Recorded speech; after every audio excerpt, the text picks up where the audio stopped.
جن کا حوصلہ اللہ ہو وہ کبھی ٹوٹا نہیں کرتے۔ کوئی راستہ بھی طویل راستہ نہیں، کوئی منزل بھی ناممکن نہیں، بس منزل کے حصول کی تڑپ اور چلتے رہنے کا حوصلہ ہونا چاہیے۔ سب کچھ کھونے کے بعد بھی اگر آپ کے اندر حوصلہ باقی ہے تو سمجھ لیجئے کہ ابھی آپ نے کچھ نہیں کھویا۔ اگر آپ دنیا میں کامیاب ہونا چاہتے ہیں تو پہلے ناکامی کا استقبال کرنے کا حوصلہ پیدا کریں۔ جن میں اکیلے چلنے کا حوصلہ ہوتا ہے ایک دن ان کے ہی پیچھے قافلہ ہوتا ہے۔ بعض اوقات ہم ڈر کے مارے سوال نہیں کرتے کیونکہ کہیں نہ کہیں ہم جواب جانتے ہیں، لیکن اس کو سننے اور سہنے کا حوصلہ نہیں رکھتے۔ حوصلہ اور ہمت بڑی کر لینے سے رکاوٹیں خود ہی چھوٹی ہو کر اپنی موت آپ مر جاتی ہیں۔ تنقید، طنز اور فکر بازی سے حوصلہ نہ ہاریں، کیونکہ شور کھلاڑی نہیں تماشائی کرتے ہیں۔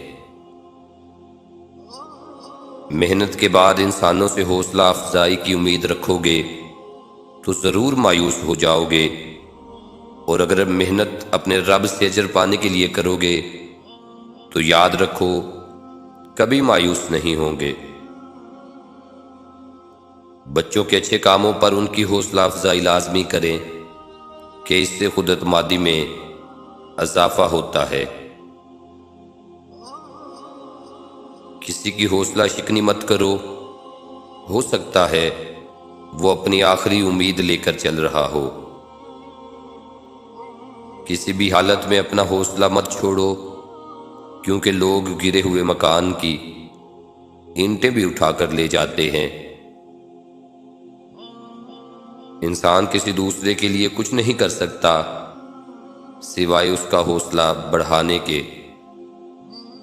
میں نے جتنے لوگوں کو ٹوٹتے دیکھا فقط اس لیے کہ رشتوں اور دوستوں کے ہجوم میں کسی نے ان کو یہ نہ کہا حوصلہ کر یار، اللہ کرم کرے گا۔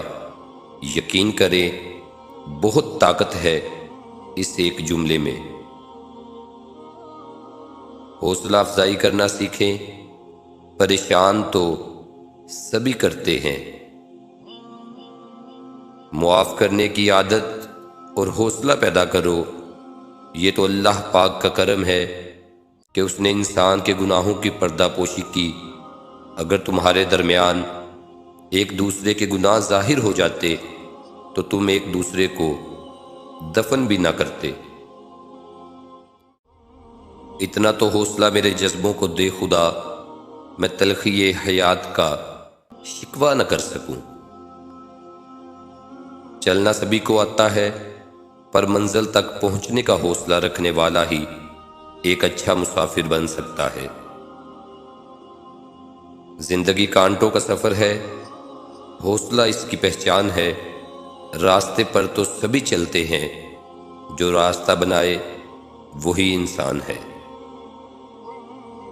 کیسے کہہ دوں کہ تھک گیا ہوں میں، جانے کس کس کا حوصلہ ہوں میں۔